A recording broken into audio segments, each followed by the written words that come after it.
प्रथम अध्याय। मेधा ऋषि का राजा सुरत और समाधि को भगवती की महिमा बताते हुए मधु कैटव का वध का प्रसंग सुनाना। प्रथम चरित्र के ब्रह्मा ऋषि, महाकाली देवता, गायत्री छंद, नंदा शक्ति, रक्त दंत का बीज, अग्नि तत्व और ऋग्वेद स्वरूप है। श्री महाकाली देवता की प्रसन्नता के लिए प्रथम चरित्र के जप में विनियोग किया जाता है। भगवान विष्णु के सो जाने पर मधु और कैटव को मारने के लिए कमल जन्मा ब्रह्मा जी ने जिनका स्तवन किया था, उन महाकाली देवी को मैं सेवन करता हूँ। वे अपने 10 हाथों में खड़ग, चक्र, गदा, बाण, धनुष, परिग, शूल, भुसुंडी, मस्तक और शंख धारण करती हैं। उनके 3 नेत्र हैं। वे समस्त अंगों में दिव्य आभूषणों से विभूषित हैं। उनके शरीर की कांति नीलमणि के समान है तथा वे 10 मुख और 10 पैरों से युक्त हैं। मार्कंडे जी बोले, सूर्य के पुत्र सावणी जो 8वें मनु कहे जाते हैं, उनकी उत्पत्ति की कथा विस्तार पूर्वक कहता हूँ, सुनो। सूर्य कुमार महाभाग सावणी भगवती महामाया के अनुग्रह से जिस प्रकार मनमंत्र के स्वामी हुए, वही प्रसंग सुनाता हूँ। पूर्व काल की बात है। स्वारोचिस मनवंतर में स्वरथ नाम के एक राजा थे, जो चैत्रवंश में उत्पन्न हुए थे। उनका समस्त भूमंडल पर अधिकार था। वे प्रजा का अपने औरस पुत्रों की भांति धर्मपूर्वक पालन करते थे। तो भी उस समय कोला विध्वंसी नामक छत्री उनके शत्रु हो गए।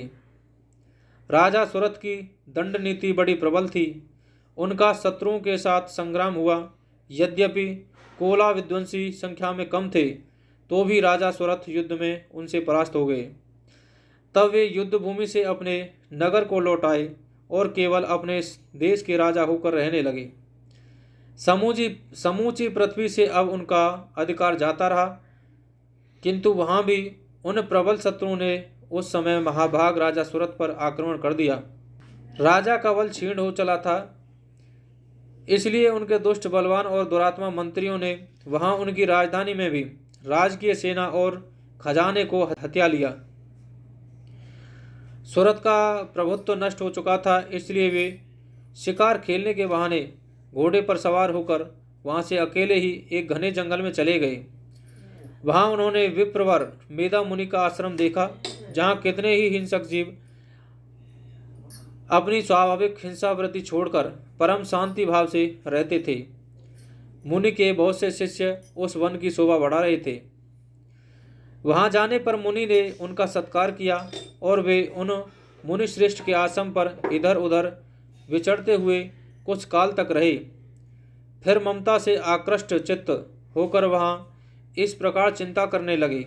वहां जाने पर मुनि ने उनका सत्कार किया और वे उन मुनि श्रेष्ठ के आश्रम पर इधर उधर विचरते हुए कुछ काल तक रहे। फिर ममता से आकृष्ट चित्त होकर वहां इस प्रकार चिंता करने लगे, पूर्व काल में मेरे पूर्वजों ने जिसका पालन किया था, वही नगर आज मुझसे रहित है। पता नहीं मेरे दुराचारी भृत्यगण उसकी धर्मपूर्वक रक्षा करते हैं या नहीं। जो सदा मदद की वर्षा करने वाला और सूरवीर था, वह मेरा प्रधान हाथी अब शत्रुओं के अधीन होकर न जाने किन भोगों को भोगता होगा। जो लोग मेरी कृपा, धन और भोजन पाने से सदा मेरे पीछे पीछे चलते थे, वे निश्चय ही अब दूसरे राजाओं का अनुसरण करते होंगे। उन अपव्ययी लोगों के द्वारा सदा खर्च होते रहने के कारण अत्यंत कष्ट से जमा किया हुआ मेरा वह खजाना खाली हो जाएगा।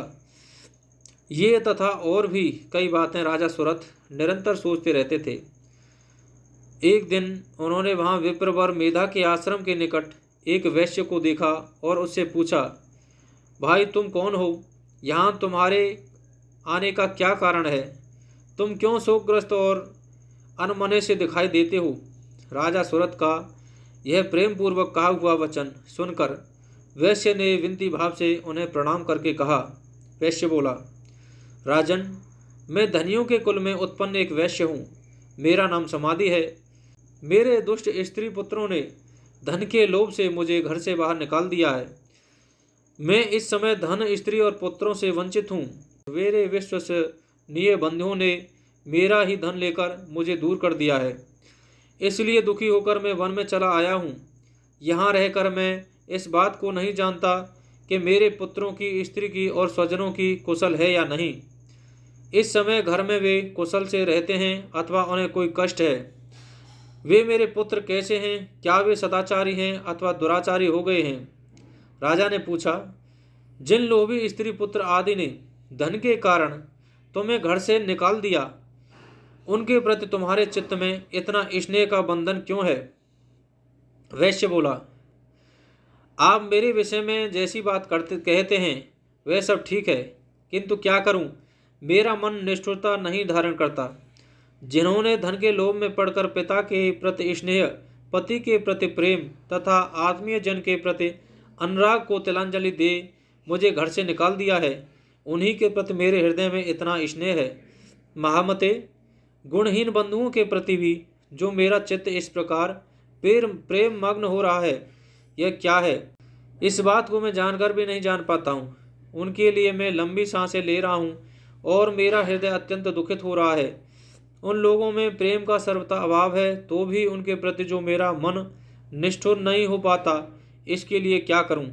मार्कंडेय जी कहते हैं, ब्राह्मण तदनंतर राजाओं में श्रेष्ठ सुरथ और वह समाधि नामक वैश्य दोनों साथ साथ मेधा मुनि की सेवा में उपस्थित हुए और उनके साथ यथा योग्य न्यायानुकूल विनयपूर्वक बर्ताव करके बैठे।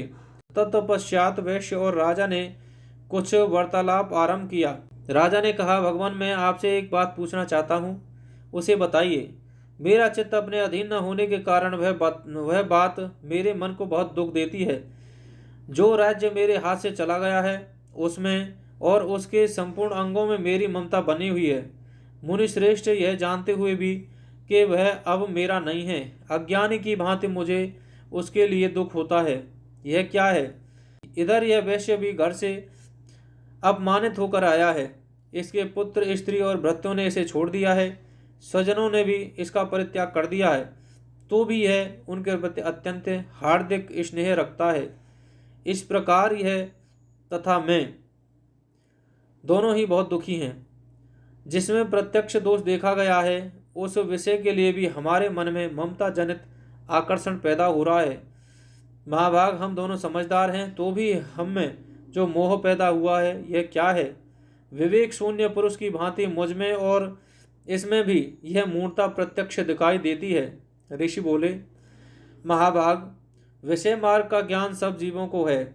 इसी प्रकार विषय भी सबके लिए अलग अलग है। कुछ प्राणी दिन में नहीं देखते, दूसरे रात में ही नहीं देखते, तथा कुछ जीव ऐसे हैं जो दिन और रात्रि में बराबर ही देखते हैं।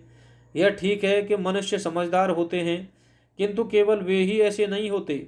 पशु, पक्षी और मृग आदि सभी प्राणी समझदार होते हैं। मनुष्यों की समझ में भी वैसी ही होती है जैसे उन मृग और पक्षियों की होती है, तथा जैसी मनुष्यों की होती है वैसी ही उन मृग, पक्षी आदि की होती है। यह तथा अन्य बातें भी प्राय दोनों में समान ही हैं। समझ होने पर भी इन पक्षियों को तो देखो, ये स्वयं भूख से पीड़ित होते हुए भी मोहवश बच्चों की चोंच में कितने चाव से अन्न के दाने डाल रहे हैं।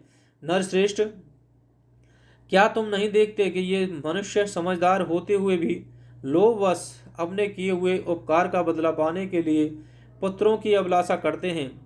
यद्यपि उन सब में समझ की कमी नहीं है, तथापि वे संसार की स्थिति, जन्म मरण की परंपरा बनाए रखने वाले भगवती महामाया के प्रभाव द्वारा ममता में भवन से युक्त मोह के गहरे गर्त में गिराए गए हैं।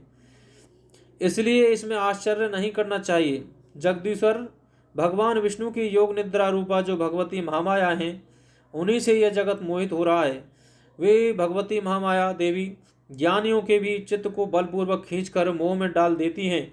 वे ही इस संपूर्ण चराचर जगत की सृष्टि करती हैं, तथा वे ही प्रसन्न होने पर मनुष्यों को मुक्ति के लिए वरदान देती हैं। वे ही पराविद्या, संसार बंधन और मोक्ष की हेतु भूता सनातनी देवी तथा संपूर्ण ईश्वरों की भी अधीश्वरी हैं।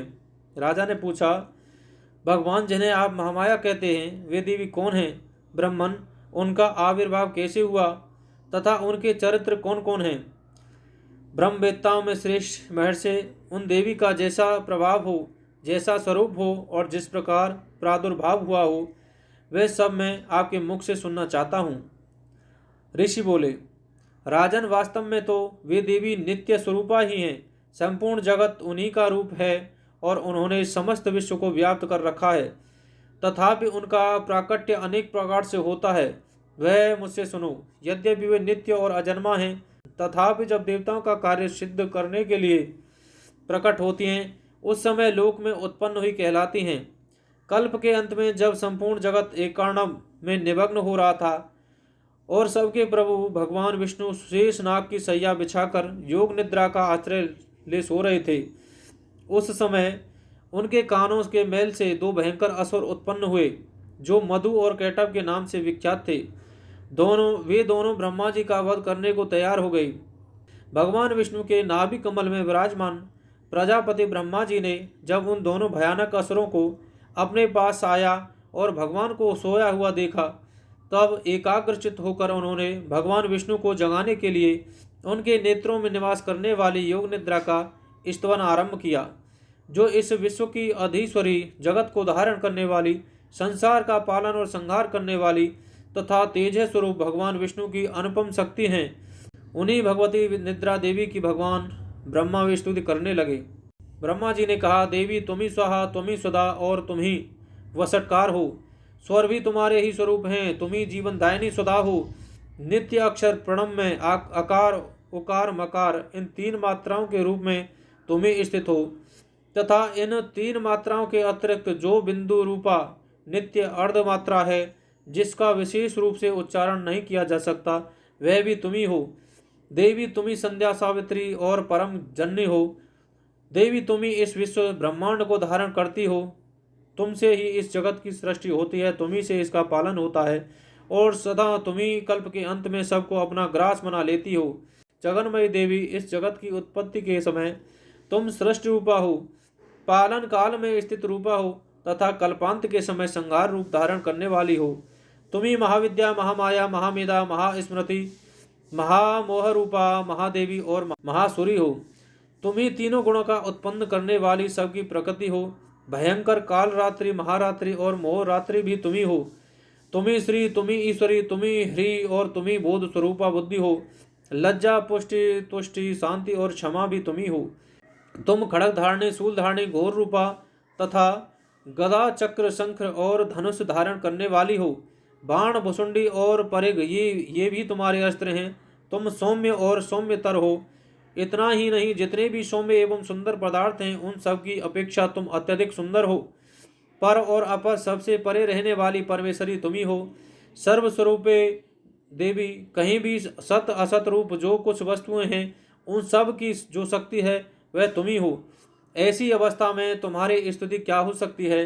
जो इस जगत की सृष्टि, पालन और संहार करते हैं, उन भगवान को भी जब तुमने निद्रा के अधीन कर दिया है, तब तुम्हारी स्तुति करने में यहाँ कौन समर्थ हो सकता है? मुझको, भगवान शंकर को तथा भगवान विष्णु को भी तुमने ही शरीर धारण कराया है, अतः तुम्हारी स्तुति करने की शक्ति किसमें है? देवी, तुम तो अपने इस उदार प्रभावों से ही प्रशंसित हो। ये जो दोनों दुर्धर्ष असुर मधु और कैटभ हैं, इनको मुंह में डाल दो और जगदीश्वर भगवान विष्णु को शीघ्र ही जगा दो। साथ ही इनके भीतर इन दोनों महान असुरों को मार डालने की बुद्धि उत्पन्न कर दो। ऋषि कहते हैं, राजन, जब ब्रह्मा जी ने वहाँ मधु और कैटभ को मारने के उद्देश्य से भगवान विष्णु को जगाने के लिए तमोगुणों की अधिष्ठात्री देवी योग निद्रा की इस प्रकार स्थिति की, तब वे भगवान के नेत्र, मुख, नासिका, बाहु, हृदय और वक्ष स्थल से निकलकर अव्यक्त जन्मा ब्रह्मा जी की दृष्टि के समक्ष खड़ी हो गईं। योग निद्रा से मुक्त हो जाने पर जगत के स्वामी भगवान जनार्दन उस एकार्णव के जल में शेषनाग की सैया से जाग उठे। फिर उन्होंने उन दोनों असुरों को देखा। वे दुरात्मा मधु और कैटभ अत्यंत बलवान तथा पराक्रमी थे और क्रोध से लाल आंखें किए ब्रह्मा जी को खा जाने के लिए उद्योग कर रहे थे। तब भगवान श्री हरि ने उठकर उन दोनों के साथ 5000 वर्षों तक केवल बाहु युद्ध किया। वे दोनों भी अत्यंत बल के कारण उन्मत्त हो रहे थे। इधर महामाया ने भी उन्हें मोह में डाल रखा था, इसलिए वे भगवान विष्णु से कहने लगे, हम तुम्हारी वीरता से संतुष्ट हैं, तुम हम लोगों से कोई वर मांगो। श्री भगवान बोले, यदि तुम दोनों मुझ पर प्रसन्न हो तो अब मेरे हाथ से मारे जाओ। बस इतना सा ही मैंने वर मांगा है, यहाँ दूसरे किसी वर से क्या लेना है। ऋषि कहते हैं, इस प्रकार धोखे में आ जाने पर जब उन्होंने संपूर्ण जगत में जल ही जल देखा, तब कमल नयन भगवान से कहा, जहाँ पृथ्वी जल में डूबी हुई न हो, जहाँ सूखा स्थान हो, वहीं हमारा वध करो। ऋषि कहते हैं, तब तथास्तु कहकर शंख चक्र और गदा धारण करने वाले भगवान ने उन दोनों के मस्तक अपनी जंघा पर रखकर चक्र से काट डाले। इस प्रकार ये देवी महामाया ब्रह्मा जी की स्तुति करने पर स्वयं प्रकट हुई थी। अब पुनः तुमसे उनके प्रभाव का वर्णन करता हूँ, सुनो। इस प्रकार पहला अध्याय संपूर्ण हुआ। जय माता।